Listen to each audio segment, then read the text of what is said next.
Há alguns meses eu olhei para minha prateleira e pensei, será que eu posso dizer que existem livros que eu já li e que mudaram a minha vida? E sim, existem livros que eu já li há anos e continuam sendo importantes na minha trajetória como leitora. Então eu selecionei 12 livros que mudaram a minha vida e nem todos foram por um bom motivo, então senta aí, se ajeita na cadeira e vem comigo que eu vou te explicar um por um. O primeiro livro é A Sombra do Vento, do Carlos Ruiz Zafón. Foi um dos meus livros preferidos e acho que continua sendo um dos meus livros preferidos.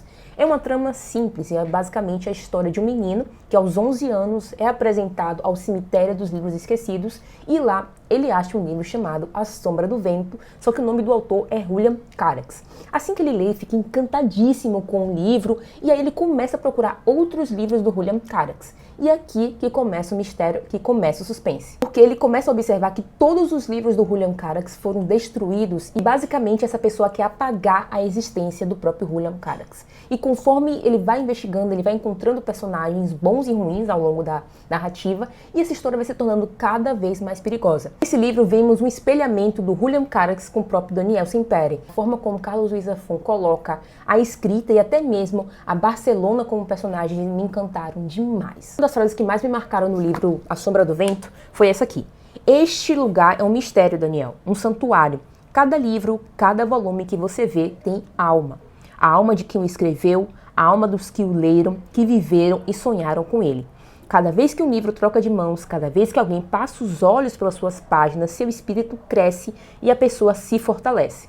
Então aqui é como uma carta de amor, uma declaração de amor para os livros do próprio Carlos Ruiz Zafón. Quando a gente vê que os livros eles fazem parte da nossa própria alma, a gente começa a entender a leitura de uma outra forma. E o segundo livro é Deus Foi Almoçar, do Ferrez. Basicamente é um soco de realidade na gente, porque a gente acompanha a vida do Calixto, que é um cara que mora na periferia de São Paulo, e enquanto ele vive a vida árdua dele de pegar ônibus, de trabalhar, de ganhar pouco, ele começa a falar sobre as próprias frustrações. Só que quando ele fala das próprias frustrações, a gente começa a observar que são frustrações nossas também. E o que eu mais gosto de observar, o que mais me encanta é a forma como o autor escreve.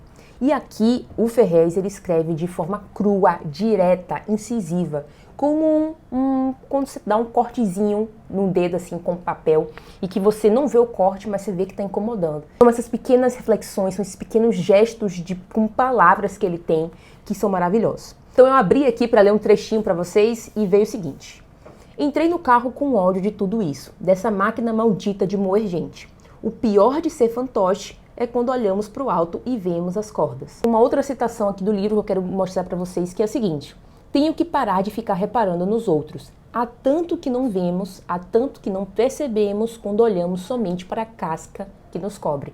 Isso aqui, gente, é o reflexo da própria internet, o reflexo do nosso próprio pré-julgamento com as coisas, porque é quase inevitável a gente fazer um pré-julgamento, né? Então você olha uma pessoa de longe, ou você olha o ato de alguma pessoa e você já faz um pré-julgamento como se você conhecesse toda a vida da pessoa com aquele simples ato. Lógico que, dependendo do ato, você pode começar a perceber um pouquinho do caráter dela, mas definitivamente você não vai saber toda a história dessa pessoa, porque pode ser muito pior ou pode até dar uma amenizada em alguns certos sentidos. E o terceiro livro que me marcou profundamente de uma maneira boa foi Ana Karenina, do Lev Tolstói. Cara, esse livro aqui, pra te falar a verdade, eu tive até, vamos dizer assim, um receio de começar a ler por ter muitas páginas e por ser um clássico da literatura russa. Mas o Lev Tolstói tem algo que é majestoso, que é a forma como ele escreve. Diferentemente de Dostoiévski, que tem uma linguagem um pouco mais complicada, que tem essas várias digressões filosóficas e enfim, o Lev Tolstói escreve de uma maneira muito direta. Então até mesmo nas reflexões que o próprio Lev nos personagens do livro faz, a gente consegue entender de uma maneira muito direta. Esse livro vai contar a história da própria Ana, mas também do Lev. A Ana é uma mulher casada, tem sua família, mas ela se apaixona por um oficial de exército e sua vida é totalmente modificada, assim como a vida da própria sociedade também. E o Lev é um homem do campo, mas que é extremamente inteligente e a partir disso, a partir das suas leituras, a partir da sua própria visão do campo, ele faz essas reflexões filosóficas, enfim, e também, logicamente, políticas. O que me marcou nesse livro foi a maestria da história. A maestria de como Lev Tolstói escolheu palavra por palavra, escolheu o título do livro como sendo Ana Karenina, como se a história fosse sobre ela. No entanto, a gente vê que a história é sobre família. sobre a união, sobre a hipocrisia das pessoas também. Não se trata de uma mulher disruptiva na Rússia czarista, pode até ser que sim, mas se trata sobretudo sobre família, sobre como os laços são feitos e desfeitos, como as relações familiares são complexas por si só. Foram essas sutilezas dos personagens, das cenas, das descrições, dos próprios olhares que me fizeram colocar este livrinho aqui no meu top 5 de livros da vida. O quarto livro que me marcou positivamente foi 100 Anos de Solidão, do Gabriel Garcia Marques. Cara, esse livro foi o primeiro livro que eu li com um caderninho do lado. Por quê? A gente tem a história da família Buendi ao longo de 7 gerações ou 8 gerações, alguma coisa do tipo. E aqui tem até uma árvore genealógica. Só que conforme você vai lendo e você próprio vai anotando, há nuances que essa árvore aqui não pega. Inclusive, a sua árvore vai ficar muito maior, porque você começa a anotar o nome de fulano, o nome de ciclano, e basicamente as pessoas da família têm nomes muito parecidos, se não iguais. E foi nesse livro também que eu fui apresentada ao termo realismo mágico, que é a mistura de elementos fictícios, elementos irreais e até mesmo mágicos com a própria realidade, como se os dois fizessem parte de um plano só. Aqui nessa cidade de Macondo, que é uma cidade do realismo fantástico do próprio Gabriel Garcia Marques, acontecem ciclos de solidão, ciclos de tragédia, guerra e tudo que você pode pensar que envolve uma família. O ritmo da história é bom e o jeito como Gabriel Garcia Marques apresenta alguns elementos também da própria cultura da América Latina é muito legal. Esse livro aqui eu li há muito tempo, eu acho que vai fazer mais de 10 anos também. E o que me marcou, logicamente, foi fazer essa árvore genealógica, que eu não sei onde está o papel, o que é um pouco desesperador, vou procurar esse papel, mas foi fazer essa árvore genealógica junto com a história se passando. Foi extremamente interessante. O quinto livro que me marcou profundamente foi O Rastro do Seu Sangue, de Ana Luísa Freire, que no caso sou eu mesma, e é até meio suspeito falar, mas a experiência de escrever um livro também me marcou profundamente, porque foi o meu primeiro romance que foi publicado, já tinha escrito outras coisas, mas também foi uma forma de sistematizar, de me obrigar a sistematizar uma história com início, meio e fim. A história vai girar em torno de 3 personagens, Cláudia, Juliano e Glauber, que fazem parte de quase de um triângulo amoroso, só que com uma das pontas quebradas. Em uma noite de verão soteropolitano, os 3 entrelaçaram seus destinos em uma festa de rock no aeroclube. E aí, a partir disso, os destinos se entrelaçam, mas há algo que ainda fica sem solução.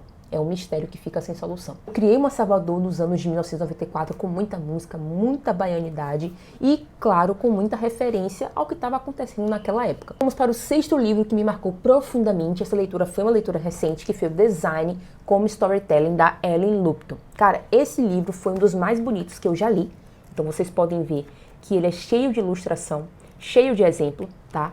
E não só isso. Ele, além de ser um livro muito lindo, ele é um livro com muito conteúdo. Através dessa estrutura do primeiro ato, do segundo ato e do terceiro ato, Ellen vai falar sobre elementos do design que são muito importantes. Eu, como UX design, amei esse livro, mas até mesmo quem não é UX design vai ver que estamos falando, por exemplo, de storyboard, de jornada do herói. Então são elementos que se tratam ainda da pessoa que escreve ou da pessoa que pelo menos vê o cinema de uma outra forma também, pode ser o caso. E algo que eu achei extremamente interessante são os próprios exercícios que ela propõe aqui. Então dá pra gente não só aprender, como também aplicar. Então esse livro aqui foi um dos melhores que eu li esse ano, com certeza. E é um livro, pô, lindíssimo, cara, lindíssimo. Eu tive até dó de marcar, não risquei, não escrevi nada. Pra mostrar pra vocês um trechinho, eu vou ler aqui, e ela fala até do Daniel Kahneman, que é o cara que escreveu Rápido e Devagar. Então a maneira como a experiência termina afeta a maneira como as pessoas avaliam o evento de maneira geral. O psicólogo Daniel Kahneman chama esse fenômeno de regra do pico-fim. Então, gente, só para dar um exemplo, imagine que você foi para uma loja e você, pô, adorou as peças da loja, mas chegou lá no caixa, a mulher te atendeu tão mal, que você achou que no geral foi uma porcaria, mesmo que a peça tenha sido muito linda. E ainda mais se você achar essa peça em uma outra loja. Aí é capaz de você ir na outra loja que tem um atendimento melhor do que ir naquela loja que você foi e foi pessimamente atendido. E o 7º livro é Tudo é Rio, da Carla Madeira, que me impactou negativamente. A história gira em torno de Dalva, Lúcia e Venâncio, que formam um triângulo amoroso, vamos por assim dizer. E logo no início a gente já conhece a história de Lúcia, que é uma puta maiúscula, uma puta com todas as letras. A gente ouve tanto falar disso, esse exagero na realidade me repeliu. tá? Me repeliu completamente. E a forma como a Carla Madeira escolheu contar a história é uma opção dela. Então contar a história com a crueza, com isso mesmo, tá? De ter realmente um abuso dentro de casa e etc e tal, não foi problema, foi uma opção dela. Mas a forma extremamente poética, extremamente do tipo frases impactantes para se colocar no Instagram, não colou comigo. Eu achei muito chato e tiveram horas que eu tive que parar de ler para poder respirar e falar, putz, beleza, ok, vamos voltar de novo para a leitura. Então é isso, me impactou negativamente, eu não gostei. O 8º livro que me marcou profundamente foi Crime e Castigo, de Dostoiévski. É um clássico, muita gente fala que não é nada disso, que é pouca coisa, mas gente, quando a gente lê um livro do Dostoiévski e consegue entender a intenção dele, é maravilhoso. Quando eu li a primeira vez Crime e Castigo, eu estava na faculdade. Eu tinha acabado de entrar na faculdade e foi difícil. Foi difícil. Eu ficava me perguntando, será que eu estou entendendo mesmo? E depois, com mais maturidade, por isso que eu digo que é um livro para uma pessoa mais madura, eu reli Crime e Castigo e aí foi uma outra experiência. Você vê um homem agonizando de culpa e vê a sua redenção a partir de uma personagem que os outros, a sociedade, vê com nojo, com uma rejeição, é maravilhoso. É uma construção muito, muito bonita. Então, essa construção da redenção do Raskolnikov e também da descrição da culpa, da psique dele, é maravilhoso. É claro que pode ser cansativo. Aí, às vezes, realmente, eu me cansei na leitura. Mas você vai lendo no seu ritmo e é maravilhoso. É um dos livros que eu gostei muito de ler, do Dostoiévski. Não foi o melhor que eu li dele, porque eu gostei muito do Idiota, mas certamente foi um bom livro que eu li. E o 9º livro nada mais é do que Walter Hugo Mãe, A Máquina de Fazer Espanhóis. Eu li esse livro em 2019 e aqui eu lembro porque eu estava na faculdade e eu coloquei também a data. Então, com pitadas de humor e de melancolia, a gente vai acompanhar a história de Antônio, que vai morar num lar de idosos depois que a sua esposa morre. E nessa parte de passar pelo luto, de passar por essa transformação, de sair da sua própria casa e ir morar num lar de idosos, de conhecer outros idosos, a gente vai acompanhando o Antônio nesse processo. A gente acessa essas memórias do próprio luto dele, dessas reflexões que ele faz sobre a própria vida, essa busca de significado da própria vida. O Walter Hugo Mãe, com maestria, faz uma homenagem para Fernando Pessoa durante o livro e é muito maravilhoso. A gente também vê, a gente acessa as memórias que esse senhor tem no período salesiano. Então é extremamente interessante esse livro, muito, muito gostoso de ler. Eu lembro que eu li, acho que uma sentada só. Então vale muito, muito a pena esse livro aqui. E eu vou ler um trechinho aqui para vocês também. Esse é o limite, a desumanidade de se perder que não se pode perder. Foi como me disseram, senhor Silva, vamos levar-lhe os braços e as pernas, vamos levar-lhe os olhos e perderá a voz. Talvez lhe deixemos pulmões, mas teremos de levar o coração. E lamentamos muito, mas não é que será permitida qualquer felicidade de agora em diante. Aqui a gente está acessando o sentimento dele do luto de quando a mulher dele faleceu. O 10º livro é A Velocidade da Luz, do Javier Cercas, que eu li pela Tag Livros. Cara, muito, muito bom. Só esse livro já valeu o clube inteiro. Foi o livro que eu mais gostei dentre todos que eu recebi naquela época. A Velocidade da Luz conta a história de um escritor que vai refletir sobre a ficção, sobre a realidade, como que se diferencia um do outro e também sobre o ofício de ser escritor. Mas, sobretudo, ele vai refletir, e tem uma parte muito interessante, que é quando ele se torna famoso e ele não sabe muito bem lidar com a fama. Então é super interessante, é uma leitura extremamente reflexiva, há partes que o diálogo entre os próprios personagens são altamente reflexivos e eu amei essa leitura. E o 11º livro tem que ser A Amiga Genial, da Helena Ferrante. Cara, esse livro eu acho que é 8 ou 80. Ou a pessoa lê e ama, ou a pessoa lê e odeia. Eu li e fiquei completamente alucinada por Helena Ferrante. Li toda a quadrilogia, se não me engano, são 4 livros dessa série da Amiga Genial. E nada mais é do que a história de duas amigas que são meio que faces da mesma moeda. Não é que elas são iguais, elas são completamente diferentes, inclusive. Mas elas têm uma ligação tão forte, esse imã que repele, que atrai, que é maravilhoso de ver, é maravilhoso de ler. E aqui a gente está imerso na vida da Helena e da Lila, que são essas duas meninas, e elas vivem na periferia de Nápoles, lá na década de 50 e 60.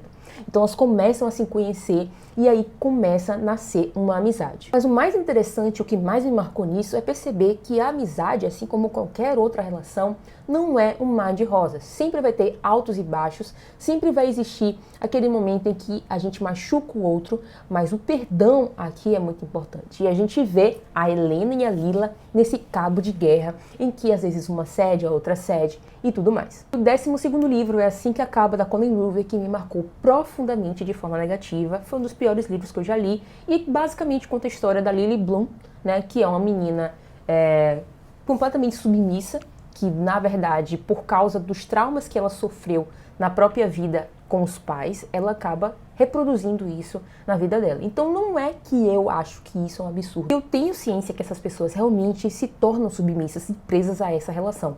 Mas a forma como a Colleen Hoover colocou, sem nenhum tipo de crítica, nenhum tipo de pensamento, a pessoa ela sabe que é submissa, mas tem alguma coisa ali nela que entrega, nem é uma amiga avisando, ou sei lá, de repente ela vê alguma coisa na televisão, não tem nada. É como se a Lily Bloom vivesse em uma bolha em que esse tipo de relação é completamente aceito. Inclusive, a própria irmã do Riley é uma marionete. O que me incomodou nesse livro é que a Lily Bloom parece um saco de pão vazio. Se passar um vento para a direita, ela vai para a direita. Se passar um vento para a esquerda, ela vai para a esquerda. Se alguém pisar nela, tá tudo bem. Ela não tem personalidade. É um personagem fraco. E a história em si tem diversos buracos que a gente não consegue tapar, porque seria a função da própria Colleen Hoover.